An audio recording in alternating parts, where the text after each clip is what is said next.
देखो ना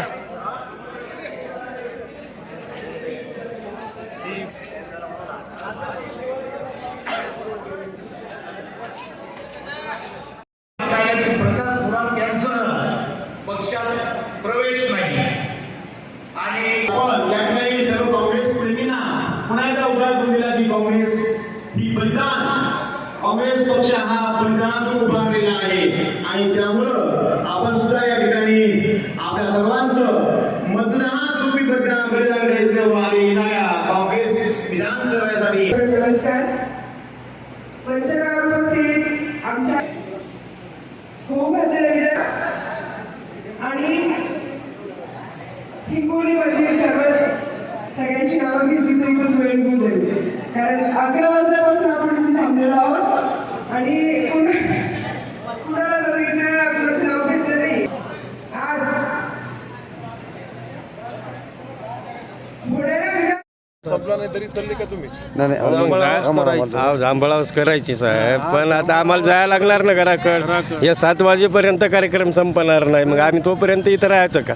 उपाशी हे बी जायचं आणि तिकडचं बी जायचं का? रात्रपर्यंत इथंच राहायचं का? असं कार्यक्रम 7 वाजेपर्यंत चालू राहणार, मग आम्ही घरी बसायचं कसं? आम्ही इथं थांबायचं का? बरं आता कोणाला तिकीट भेटणार? ते कोणाला भेटू, आम्ही मतदान करणार समजा काँग्रेसला, हे 100% गॅरंटी मतदान. तुम्ही आज जे आले हो, कार्यक्रमासाठी सकाळपासून भाकरी खाऊन नाही आलो आम्ही. अच्छा. आम्हाला वाटलं 11 वाजता जेवण करायचं आणि घरी जायचं, नंतर संध्याकाळी जेवण करायचं. तर का जेवणच नाही भेटलं अजून आतापर्यंत नाही, आतापर्यंत बी नाही. इकडून या ना, तुम्हाला काय बोलायचं? मीडियाजवळ बोलायला काहीच मग काय अशी किती कार्य किती केले? चहा पाणी चहा सुद्धा नाही झालेला. आम्ही याच्यासाठी आलो की मराठ्याला आरक्षण भेटावं म्हणून, याच्यासाठी आम्ही जनतेला साथ द्यासाठी. पण त्याचं काय आतापर्यंत काहीच नाही. आम्ही पाचन देत नाही.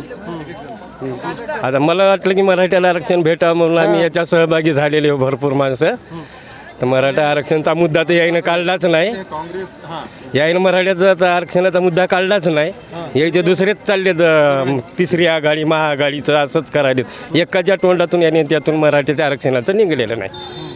मी आता आमची नाराजी म्हणजे आरक्षणाचा मुद्दा थोडा तर हे करा ना, दाखवा ना थोडं फार तरी. त्या आरक्षणाचा मुद्दाच नाही, त्याच्यामुळं आम्ही एक तर उपाशी आहे बरं का सकाळपासून. नाही जेवण नाही घातलं अजून. करणार कधी, खाऊ घालणार कधी, चहा सुद्धा नाही. जांभळावस आहे, पण ते का घरची जाणार आहे ना, इथलची सोडावं तर घरी निघायच्या मार्ग आम्ही. पण गाड्यावाल्याचे पैसे दिले नाही म्हणून आम्ही अटकलो. नाही तर आम्ही जाणार होतो. रविवार असल्यानं आमच्या गावच्या गाड्या आल्या नाही. आम्ही आमच्या पैसा 1 रुपया सुद्धा नाही. हो, हा 1 रुपया सुद्धा नाही दिला. एक गाड्यावाल्याला दिला नाही ना. गाड्या आम्ही घेऊन जात होतो ना, आमचे माणसं आहेत ना घरचे. 300 रुपये काचा रोज गाडीचं काय आहे त्याचं त्यानं माहीत, ते नाही आपल्याला माहीत भाड्याचं. पण त्यानं सांगायला पाहिजेत होतं गाडीवाल्याला किती आहे. अजून त्यालाच भेटले नाही तर आमच्या गाड्या तिथं थांबत नव्हते. आम्ही सरळ घरी चाललो.